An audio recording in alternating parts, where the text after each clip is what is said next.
Hello everyone, welcome back to the channel. तो इस video में हम लोग करने वाले 12 सितंबर यानी जब से सीजीएल का एग्जाम स्टार्ट हुआ तब से लेकर पहले शिफ्ट से लेकर आखिरी शिफ्ट तक का एनालिसिस। और ये बिल्कुल रियल क्वेश्चन है जो कि एग्जाम में पूछे गए थे। इस जो क्वेश्चन इन सभी के पीडीएफ मैं अपने टेलीग्राम चैनल पर डाल दूंगा। आप लोग हमारा टेलीग्राम चैनल ज्वाइन कर लीजिएगा, लिंक इसी वीडियो के नीचे डिस्क्रिप्शन बॉक्स में पड़ी है। वहाँ से जाकर टेलीग्राम और व्हाट्सअप चैनल दोनों ज्वाइन कर लेना, ताकि जब मैं पीडीएफ अपलोड करूँगा तो उसकी इन्फॉर्मेशन आप लोग को पहुँच जाएगी। और आप लोग वीडियो को लाइक करके चैनल सब्सक्राइब कर दीजिएगा ताकि हमें भी मोटिवेशन मिले। तो चलिए स्टार्ट करते हैं। आज हम देखेंगे 12 सितंबर शिफ्ट फर्स्ट के जितने भी जीके के क्वेश्चन पूछे गए थे। पहला क्वेश्चन है कि निम्नलिखित में से कौन सी विशेषता एलिफेंटा गुफाओं को प्रारंभिक भारत के अन्य चट्टान कट स्थलों से अलग करती है। तो जो इनकी मुख्य विशेषता थी, तो ये गुफाएं सह विषय वस्तु पर केंद्रित थी तथा इनमें प्रकाश और छाया के माध्यम से मूर्ति कला की गहराई दिखाई देती थी। अगला क्वेश्चन है, बस्तर के गोंचा उत्सव के बारे में कथन पढ़े। यानी जो बस्तर में गोंचा उत्सव मनाया जाता है उसके बारे में 3 कथन दिए गए। पहला कथन है कि तुपकी बांस से बनी एक नकली बंदूक है जिसमें गोलियों के रूप में गोंचा फल का उपयोग किया जाता था। और दूसरा कथन है कि रथ यात्रा चालुक्य शासकों द्वारा शुरू की गई थी। और तीसरा कथन है कि ये रथ यात्रा आषाढ़ शुक्ल दशमी को शुरू होती है और द्वितीय पर समाप्त होती है। तो इसका करेक्ट आंसर हो जाएगा केवल फर्स्ट एंड सेकेंड। यानी जो तुपकी बांस से बनी एक नकली बंदूक है जिसमें गोलियों के रूप में गोंचा फल, और गोंचा फल के कारण ही इसे गोंचा उत्सव के नाम पे जाना जाता था। तो ये कथन बिल्कुल सही है। दूसरा कथन है कि रथ यात्रा चालुक्य शासकों द्वारा शुरू की गई, तो ये भी कथन सही है। तो इसका 1 और 2 कथन सही हो जाएगा, तीसरा गलत है। अगला क्वेश्चन है, रिक्त स्थान आपको भरना है कि कर्नाटक संगीत में 5 ताल वाले लघु को किस जाति के नाम से जाना जाता था। तो इसे खंडा जाति के नाम से जाना जाता था। नेक्स्ट है, जूडो के बारे में लिखित में से कौन सा कथन सही है। तो जो जूडो है उसकी शुरुआत 1882 में जापान के जिगोरो कानो द्वारा शुरू की गई थी। नेक्स्ट क्वेश्चन है, 59वीं राष्ट्रीय क्रॉस कंट्री चैंपियनशिप 2025 कहाँ और कब आयोजित की जाएगी। तो जो 59वीं क्रॉस कंट्री चैंपियनशिप है ये इस बार 2025 की, ये 12 जनवरी 2025 को मेरठ उत्तर प्रदेश में शुरू की जाएगी। नेक्स्ट क्वेश्चन है, भारत की अंतर्राष्ट्रीय निवेश रणनीति के अंतर्गत 2024 भारत यूएई द्विपक्षीय निवेश संधि यानी BIT का मुख्य संरचनात्मक फोकस क्या है। तो इसका जो मुख्य फोकस था वो मानक और राष्ट्रीय उपचार के माध्यम से स्थापना के बाद निवेशकों का विश्वास सुनिश्चित करता है। अगला क्वेश्चन है, रिक्त स्थान आपको भरना है कि जो संतोष ट्रॉफी 2022-23 का फाइनल है वो अनोखे ढंग से डैश यानी कहाँ आयोजित किया गया था, जहां कर्नाटक ने मेघालय को हराकर 54 वर्षों बाद खिताब जीता। तो सबसे पहले हम बात करें, संतोष ट्रॉफी फुटबॉल का टूर्नामेंट है जिसे इस बार कर्नाटक ने मेघालय को हराकर 54 वर्षों बाद ये खिताब अपने नाम किया। और ये इस बार रियाद सऊदी अरब में आयोजित किया गया था।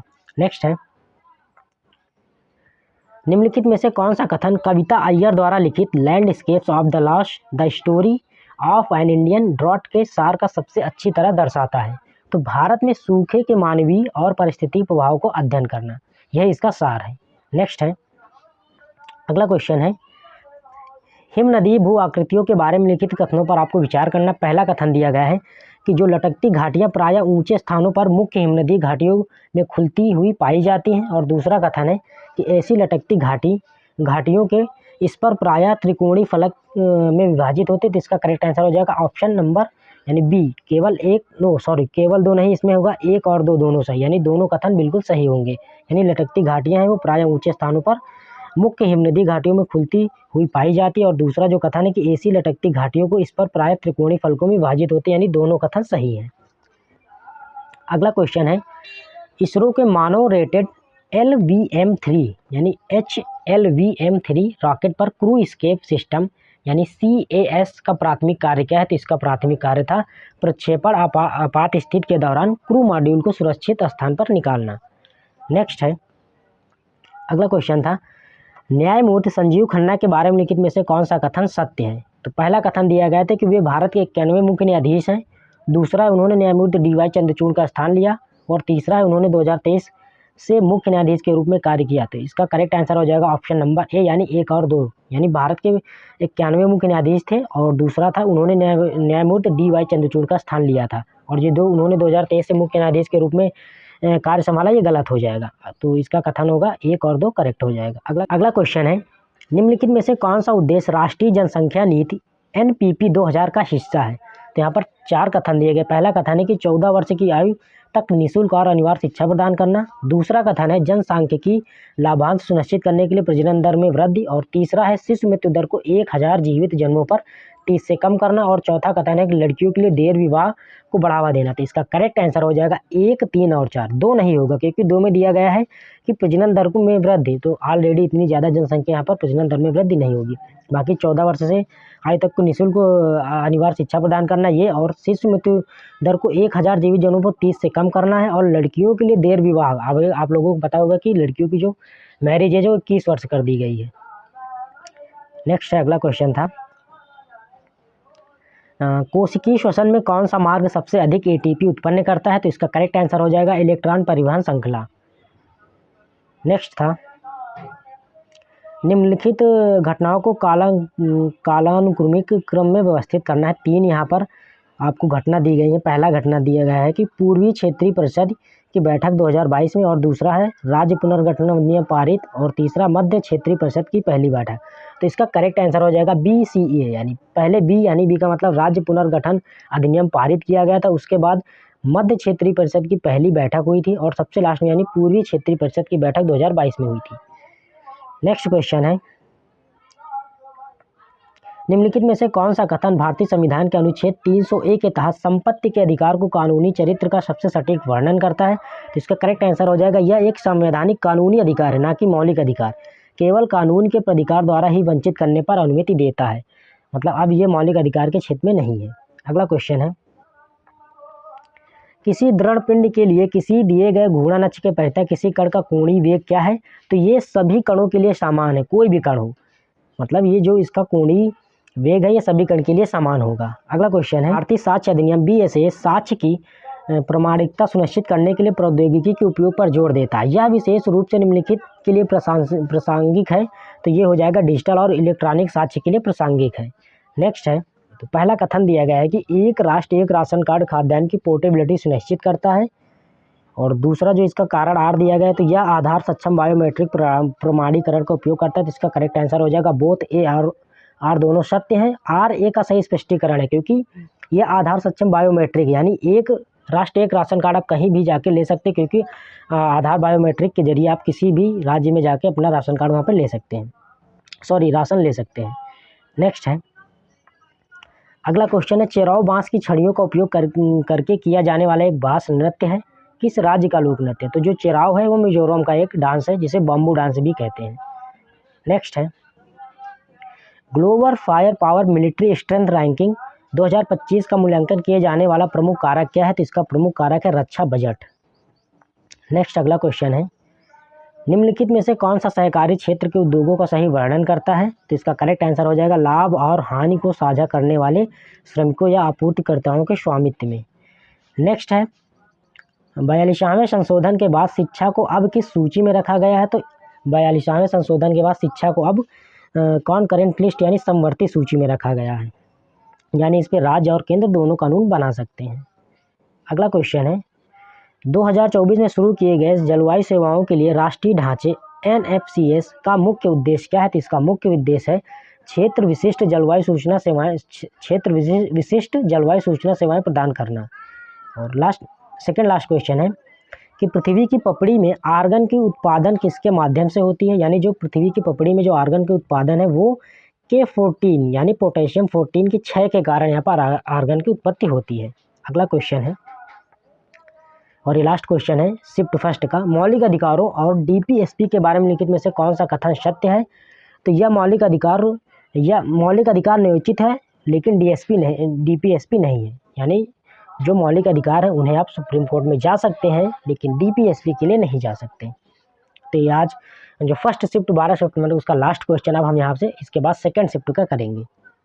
तो यहाँ से हम लोग करने वाले हैं 12 सितंबर के सेकंड शिफ्ट का यहाँ पर एनालिसिस, जो कि जीके का 25 क्वेश्चन। चलिए स्टार्ट करते हैं। पहला क्वेश्चन है नीचे दिए गए अभिकथन ए और कारण आर के रूप में चिन्हित करें और सही विकल्प को आपको यहाँ पर चुनना है। तो पहला अभिकथन है कि हुमायूं का मकबरा पहला प्रमुख मुगल उद्यान मकबरा था और इसने सीधे ताजमहल के डिजाइन को प्रेरित किया। और दूसरा कथन जो इसका कारण आर है, इसने दिया है कि इसमें 4 बाग उद्यान लेआउट और दोहरे गुंबद वाले मकबरे की शैली पेश की, जो बाद में मुगल वास्तुकला की विशेषता बन गई। तो इसका करेक्ट आंसर हो जाएगा बोथ, यानी ए आर दोनों सत्य हैं, जो आर है वो ए का सही स्पष्टीकरण है। अगला क्वेश्चन है, किस प्राचीन शासक ने अपनी अत्यधिक अत्यधिक केंद्रीकृत संरचना के लिए जाना जाता है? तो इसका करेक्ट आंसर हो जाएगा चंद्रगुप्त मौर्य, यानी चंद्रगुप्त मौर्य के समय लगभग पूरा भारत एक था और एक जगह से यहाँ पर प्रशासन किया जा रहा था। अगला क्वेश्चन है, निम्नलिखित में से कौन सा कथन भारतीय शास्त्रीय संगीत के विकास को सही ढंग से दर्शाता है? तो इसका करेक्ट आंसर हो जाएगा रागों का विकास जातियों से हुआ और 72 मेल वेंकट माखी द्वारा रचित था। अगला क्वेश्चन है, लंबी कूद के चरणों के बारे में लिखित कथनों पर आपको विचार करना है। यहाँ पर दो कथन दिए गए। पहला कथन है कि एथलीट टेक ऑफ से पहले रनवे पर दौड़कर सबसे बड़ा क्षण प्राप्त करता है, और दूसरा जो दिया गया है, टेक ऑफ के दौरान एथलीट संतुलन बनाए रखने के लिए कमजोर पैर से धक्का देता है। तो ये इसका करेक्ट आंसर हो जाएगा ऑप्शन नंबर 1, यानी केवल एक सही है, यानी एथलीट टेक ऑफ से पहले रनवे पर दौड़कर सबसे बड़ा क्षण प्राप्त करता है। अगला क्वेश्चन है, मैरी कॉम ने अपना सबसे बड़ा हालिया अंतर्राष्ट्रीय स्वर्ण पदक किस टूर्नामेंट में जीता? मैरी कॉम ने अपना सबसे हालिया अंतर्राष्ट्रीय स्वर्ण पदक किस टूर्नामेंट में जीता? तो इसका करेक्ट आंसर हो जाएगा प्रेसिडेंट कप इंडोनेशिया में। नेक्स्ट है, 1773 के रेगुलेटिंग एक्ट ने मुख्य रूप से कंपनी के प्रशासन में किन दो अलग अलग क्षेत्रों में परिवर्तन पेश किए? तो इसका करेक्ट आंसर हो जाएगा घरेलू स्तर पर कंपनी का संविधान और भारत में प्रादेशिक नियंत्रण। अगला क्वेश्चन है, भारत की अपने पड़ोसियों के साथ जल बंटवारा संधियों के संबंध में निम्नलिखित कथनों पर आपको विचार करना है। दो कथन दिए गए। पहला कथन है कि 1996 में नेपाल के साथ हस्तांतरित महाकाली संधि में महाकाली नदी और पंचेश्वर परियोजना को एकीकृत विकास के प्रावधान शामिल है, और दूसरा कथन है कि 1996 में बांग्लादेश के साथ हस्ताक्षरित गंगा जल संधि पूरे वर्ष फरक्का में गंगा जल के बंटवारे को अनुमति देती है। तो इसका करेक्ट आंसर हो जाएगा ऑप्शन नंबर 1, केवल फर्स्ट सही, यानी 1996 में नेपाल के साथ हस्ताक्षरित महाकाली संधि में महाकाली नदी और पंचेश्वर परियोजना को एकीकृत विकास के प्रावधान शामिल है। अगला क्वेश्चन था, रिक्त स्थान आपको भरना था कि खेलो इंडिया के SLKIC वर्टिकल के अंतर्गत KVS के साथ साझेदारी में डैश केंद्रीय विश्वविद्यालयों को गोद लिया था, यानी कितने केंद्रीय विश्वविद्यालयों को गोद लिया? तो 4 केंद्रीय विश्वविद्यालयों को गोद लिया था। अगला क्वेश्चन है, सुनील गंगोपाध्याय द्वारा लिखित द एडवेंचर्स ऑफ काका बाबू खंड 1 के बारे में लिखित कथनों पर आपको विचार करना है। यहाँ पर 3 कथन दिए गए हैं।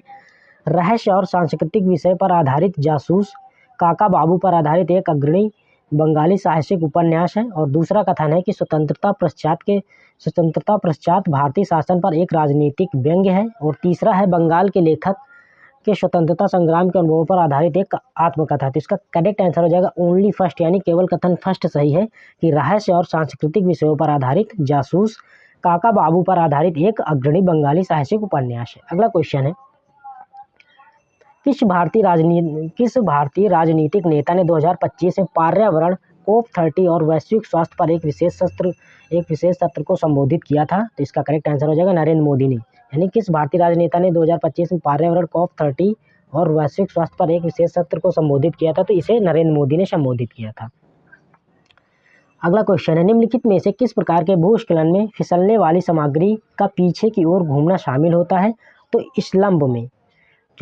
स्लंप में भूस्खलन में फिसलने वाली सामग्री पीछे की ओर घूमना इसमें शामिल होता है। अगला क्वेश्चन है, जनसंख्या घनत्व से तात्पर्य क्या है? तो इसका जो मुख्य तात्पर्य वो प्रति वर्ग किलोमीटर लोग, यानी प्रति वर्ग किलोमीटर, जैसे एक वर्ग किलोमीटर में कितने लोग हैं, यही जनसंख्या घनत्व का मुख्य तात्पर्य है। अगला क्वेश्चन है,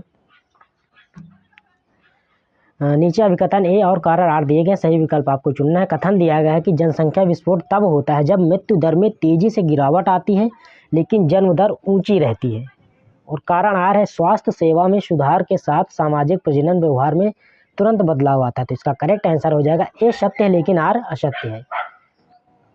अगला क्वेश्चन है, निम्नलिखित में से कौन एरोस्पेस सिस्टम इंजीनियरिंग में जनरेटिव डिजाइन को लागू करने के मूलभूत उद्देश्य सबसे अच्छी तरह से दर्शाता है? तो इसका करेक्ट आंसर हो जाएगा न्यूनतम द्रव्यमान और अभिकथन संरचनात्मक लचीलेपन के लिए यांत्रिक विन्यास का अनुकूलन।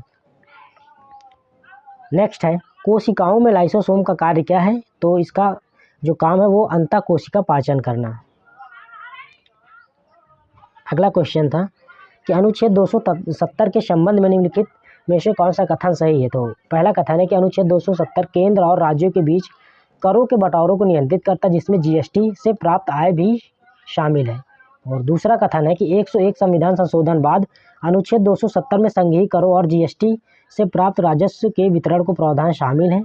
और कथन तीसरा दिया है कि जीएसटी क्षतिपूर्ति उपकर भी अनुच्छेद 270 के तहत केंद्र और राज्यों के बीच साझा किया जाता है। तो इसका करेक्ट आंसर हो जाएगा केवल 1 और 2, यानी केवल 1 और 2 शामिल है। अनुच्छेद 270 केंद्र और राज्यों के बीच करों बंटवारों को नियंत्रित करता है, जिसमें जीएसटी से प्राप्त आय भी शामिल है। और दूसरा कथन है कि 101 संविधान संशोधन के बाद अनुच्छेद 270 में संघीय करों और जीएसटी से प्राप्त राजस्व के वितरण के प्रावधान शामिल हैं।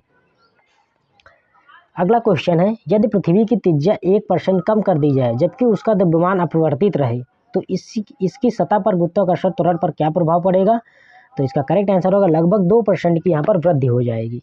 यानी पृथ्वी की त्रिज्या अगर 1% कम कर दी जाए और उसका द्रव्यमान अपरिवर्तित रहे, यानी उसका द्रव्यमान सेम रहे, तो इसकी सतह पर गुरुत्वाकर्षण का जो त्वरण है उसका प्रभाव पर यानी 2% की वृद्धि होगी।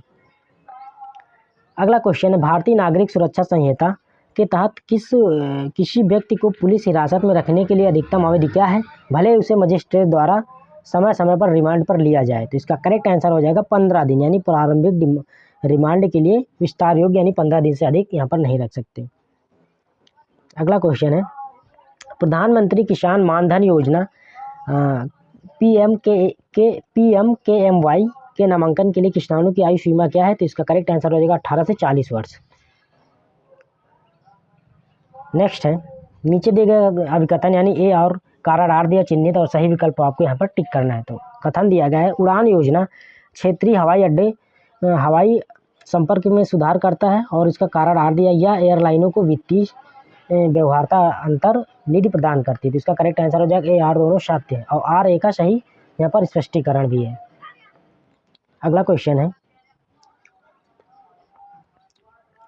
ऑक्सफोर्ड इकोनॉमिक्स द्वारा जारी ग्लोबल सिटीज इंडेक्स 2025 के अनुसार किन 2 शहरों ने अपना शीर्ष स्थान बरकरार रखा है। तो इसका करेक्ट आंसर हो जाएगा लंदन और न्यूयॉर्क ने। नेक्स्ट है, हल्के उद्योगों के बारे में लिखित में से कौन सा कथन सही है। तो इसका करेक्ट आंसर हो जाएगा उपभोक्ता वस्तुओं को बनाने के लिए हल्के पदार्थों का उपयोग करें। अगला क्वेश्चन है, संविधान की अनुसूची 7 में शामिल है। तो इसमें 3 विधायी अनुसूचियाँ शामिल हैं, यानी राज्य सूची, समवर्ती सूची और संघ सूची। अगला क्वेश्चन है,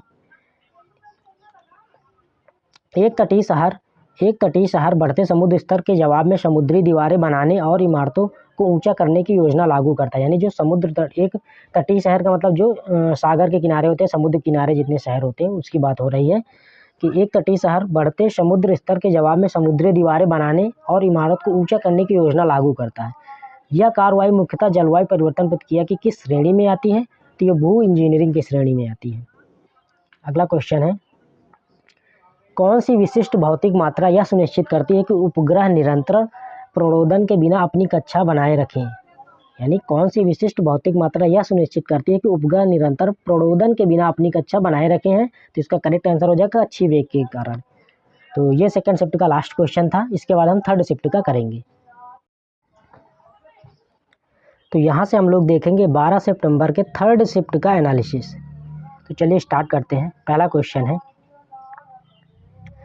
निम्नलिखित शास्त्रीय नृत्यों को आरंभिक ऐतिहासिक संदर्भों में सबसे पुराने से नवीनतम क्रम में आपको लगाना है। यानी सबसे पुराना डांस कौन है, उसके बाद कौन, उसके बाद और सबसे नवीनतम कौन सा है। तो यहाँ पर भरतनाट्यम, मोहिनीअट्टम, कथक और मणिपुरी 4 डांस दिए गए। तो सबसे पुराना होगा भरतनाट्यम यानी 1, उसके बाद कथक यानी 3 और उसके बाद मणिपुरी 4 और सबसे लास्ट में मोहिनीअट्टम सबसे नया है। तो इसका करेक्ट आंसर हो जाएगा ऑप्शन नंबर 3 यानी 1, 3, 4 और उसके बाद 2, यानी पहले सबसे पुराना होगा भरतनाट्यम, उसके बाद कथक, फिर मणिपुरी और सबसे नवीनतम हो जाएगा मोहिनीअट्टम।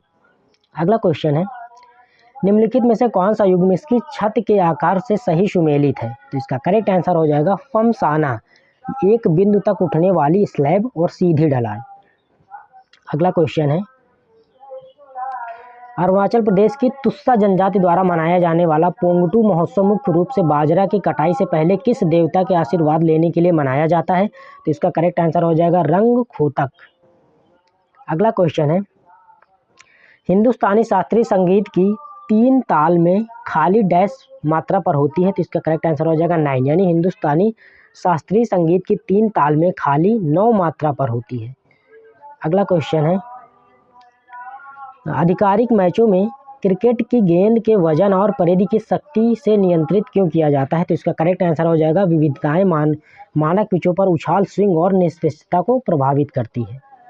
अगला क्वेश्चन है, किस भारतीय एथलीट ने पेरिस 2024 में पैरालंपिक में तीरंदाजी में पहला पैरालंपिक स्वर्ण जीता, तो इसका करेक्ट आंसर हो जाएगा हरविंदर सिंह ने। नेक्स्ट है, 4 जून 2018 को ब्रिक्स विदेश मंत्रियों की बैठक किस शहर में आयोजित हुई, तो इसका करेक्ट आंसर हो जाएगा प्रिटोरिया, दक्षिण अफ्रीका में।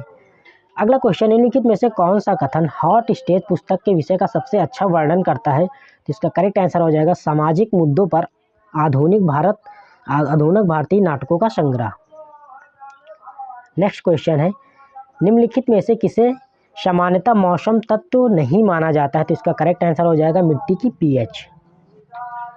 नेक्स्ट है, 61वीं राष्ट्रीय शतरंज चैंपियनशिप के बारे में निम्नलिखित में से कौन से कथन सही है।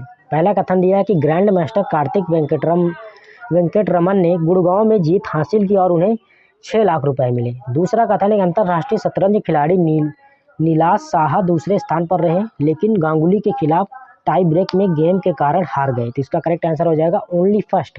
यानी ग्रैंड मास्टर जो कार्तिक वेंकटरमन है वो गुड़गांव में जीत हासिल की और उन्हें 6 लाख रुपए मिले थे।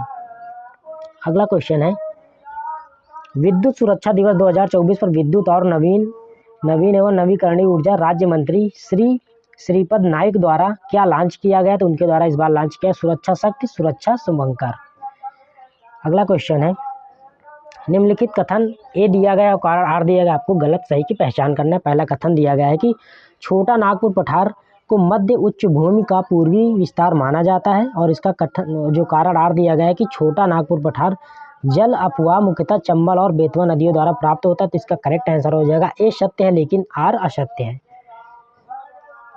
नेक्स्ट है, भारतीय अंतरिक्ष स्टेशन BAS का पहला मॉड्यूल किस वर्ष लॉन्च किया गया था, तो भारतीय अंतरिक्ष स्टेशन का पहला मॉड्यूल 2028 में लॉन्च किया जाएगा। नेक्स्ट है, कौन सा कथन भारत में आधात्विक खनिजों की भूमिका में सर्वोच्च रूप दर्शाता है, तो इसका करेक्ट आंसर हो जाएगा भारत में प्रमुख उद्योगों के लिए महत्वपूर्ण समृद्ध भंडार मौजूद है। राष्ट्रीय आपातकाल की घोषणा को प्रत्येक सदन द्वारा कितने महीनों के भीतर अनुमोदित किया जाना चाहिए, तो इसका करेक्ट आंसर हो जाएगा 1 महीने के भीतर। यानी राष्ट्रीय आपातकाल की घोषणा है, इसका जो अनुमोदन है वो प्रत्येक महीने में किया जाना चाहिए। नेक्स्ट है, यहाँ पर अभिकथन दिया और कारण आर दिया गया है, आपको सही कथन की सही आंसर की पहचान करने पहले कथन दिया गया कि ध्रुवीय उपग्रह प्रक्षेपण यान PSLV ने इसरो के सबसे महत्वपूर्ण प्रक्षेपण यान के रूप में व्यापक रूप से मान्यता प्राप्त है, और इसका कारण आर है कि PSLV अत्यधिक बहुमुखी है और विभिन्न प्रकार के पेलोड को विभिन्न पृथ्वी की कक्षाओं यानी पृथ्वी के अवलोकन के छोटे भूसमकालिक और नौवहन उपग्रहों में सहित प्रक्षेपित करने में सक्षम, और इसे विभिन्न प्रकारों से असाधारण रूप से उच्च मिशन सफलता दर दावा करता है, जिसका करेक्ट आंसर हो जाएगा ए आर दोनों सत्य है, आर ए का सही स्पष्टीकरण है। अगला क्वेश्चन है, राज्य विधानसभाओं में एंग्लो इंडियन प्रतिनिधित्व के संबंध में निम्नलिखित में से कौन सा कथन सत्य है, तो इस प्रावधान को 104वें संविधान संशोधन द्वारा समाप्त कर दिया गया। यानी एंग्लो इंडियन का पद है 104वें संविधान संशोधन द्वारा खत्म कर दिया गया है। अगला क्वेश्चन है, भारतीय नागरिक सुरक्षा संहिता में आपराधिक प्रक्रिया में निम्नलिखित में से कौन सा परिवर्तन लाया है, तो वीडियो रिकॉर्ड किए गए इकबालिया बयान। नेक्स्ट है, कौन सी योजना डाकियों के माध्यम से वित्तीय सेवाओं का समर्थन करती है, तो IPPB यानी IPPB। नेक्स्ट है, आपको रिक्त स्थान भरना है। कालबेलिया नृत्य डैश की गति को दर्शाता है, तो यहाँ पर सांप की गति को दर्शाता है, और ये राजस्थान का एक डांस है कालबेलिया नृत्य। अगला क्वेश्चन है, IMD विश्व प्रतिस्पर्धात्मक रैंकिंग 2025 के अनुसार स्विट्जरलैंड देश किस आयाम में 2024 और 25 दोनों के लिए प्रथम स्थान रखता है, तो आधारभूत संरचना के लिए। अगला क्वेश्चन है, 2025 में मैंग्रोव शेल पहल मुख्य रूप से किस भारतीय राज्य से जुड़ी है, तो इसका करेक्ट आंसर हो जाएगा महाराष्ट्र से। नेक्स्ट था, निम्नलिखित कथनों को ध्यानपूर्वक पढ़ें और सही विकल्प चुना। अभिकथन दिया गया और कारण दिया गया। पहला कथन दिया गया कि लोहा और इस्पात को एक भारी उद्योग माना जाता है। लोहा और इस्पात को एक भारी उद्योग माना जाता है। इसका कारण जो दिया गया है, इसके लिए कपास और रबर जैसे हल्के कच्चे माल की आवश्यकता होती है। तो इसका करेक्ट आंसर हो जाएगा ऑप्शन नंबर ए, कि ए सही है लेकिन आर गलत है, क्योंकि कपास और रबर तो हल्के हैं ना, लोहा इस्पात जमीन आसमान का अंतर, कोई इसका संबंध नहीं है। अगला क्वेश्चन है, मिष्टी योजना के बारे में लिखित कथनों पर आपको विचार करना। 3 कथन दिए गए। पहला कथन है कि इसका उद्देश्य वैज्ञानिक तरीकों का उपयोग करके मैंग्रोव वृक्षारोपण करना है, और दूसरा, इसकी घोषणा बजट 2023-24 के अंतर्गत की गई थी। तीसरा कथन है, इसमें मैंग्रोव वनों का व्यावसायिक रूप से पट्टे पर देना शामिल है। तो इसका करेक्ट आंसर हो जाएगा केवल 1 और 2 सही है, यानी इसका उद्देश्य वैज्ञानिक तरीकों से उपयोग करके मैंग्रोव वृक्षारोपण करना है, और इसकी घोषणा बजट 2023-24 के अंतर्गत की गई थी। और लास्ट क्वेश्चन है, जम्मू कश्मीर को विशेष दर्जा देने वाले अनुच्छेद 370 को किस संवैधानिक तंत्र द्वारा निरस्त कर दिया गया था? तो अनुच्छेद 370(3) के तहत राष्ट्रपति के आदेश द्वारा। तो 12 सितंबर यानी 12 सितंबर के जितने भी फर्स्ट, सेकेंड और थर्ड सारे शिफ्टों का यहाँ पर जीके का एनालिसिस हम लोग देख चुके हैं, और इसकी पीडीएफ बहुत जल्द मैं अपने टेलीग्राम चैनल पे अपलोड कर दूंगा। तो आप लोग टेलीग्राम चैनल ज्वाइन कर लीजिएगा, लिंक इसी वीडियो के नीचे डिस्क्रिप्शन बॉक्स में है। और वीडियो को लाइक करके चैनल सब्सक्राइब कर दीजिए, और कमेंट करके बताइए आगे आपको कौन से शिफ्ट का सोल्यूशन चाहिए, जीके का या फिर मैथ का या फिर रीजनिंग का।